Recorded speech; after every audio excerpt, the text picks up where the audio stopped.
Meantime, at this very moment, in America's heartland, an Islamic extremist group with reported ties to al-Qaeda is holding a news conference calling for the fall of capitalism and the rise of an Islamic empire. The organization is not recognized by the State Department as a terror group, but some terrorism experts say it may be even more dangerous than many groups on the terror list. Joining us now is Fox News terrorism analyst Waleed Faris. Waleed, thanks for joining us today. It's always good to see you. Sure. What about this Thank group? you. Why should the United States be concerned about this particular group? Well, Kelly, what is more dangerous than the terrorists are the ones who create and produce the terrorists.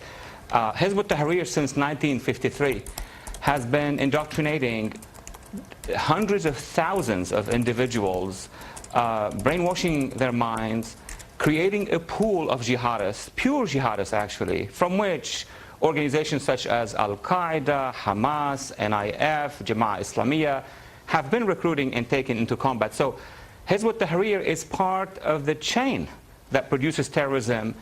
They do not blow up themselves. They are the ones who create the suicide bombers intellectually. And Waleed, let me add to what you were just saying there. Hizb ut-Tahrir is the name of the group, of course, and they have reported ties to Khalid Sheikh Mohammed and Musab al-Zarqawi.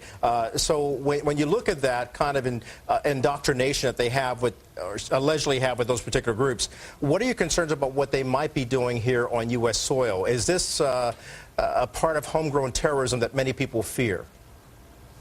Well, for them to hold a public event like this one, even if they've held before a few other events, for them to say that now they're going to be strategically working in the United States, it means at least two things. Number one, that they feel comfortable, that they feel that neither the public or the media or the government is aware of their activity. They think that by throwing a slogan such as, you know, what is better economically for the world, and you know, all the other slogans that they throw, they are going to be accepted. And on the other hand, it means that this is the tip of the iceberg, that the organization is much bigger than what we think.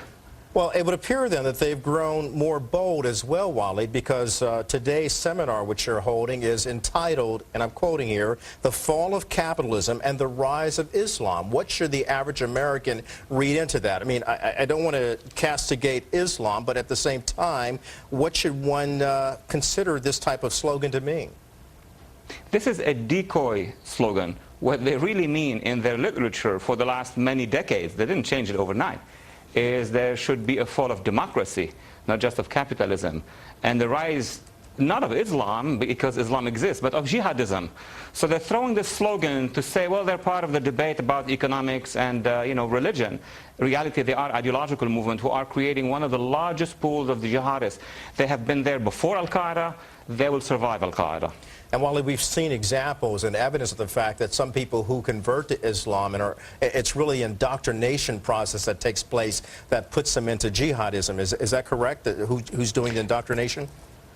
Absolutely. We've been wondering, Kelly, for many months now, every time we dismantle a jihadi cell in the United States, at least since 2001, if not before, who is doing the indoctrination?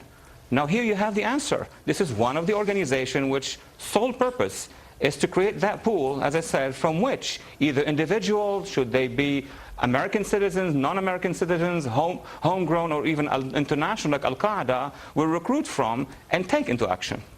And the conference is going on today as we speak, the fall of capitalism and the rise of Islam. Waleed Faris, our Fox News terrorism analyst, sharing his insights on this important group today. Thank you, sir.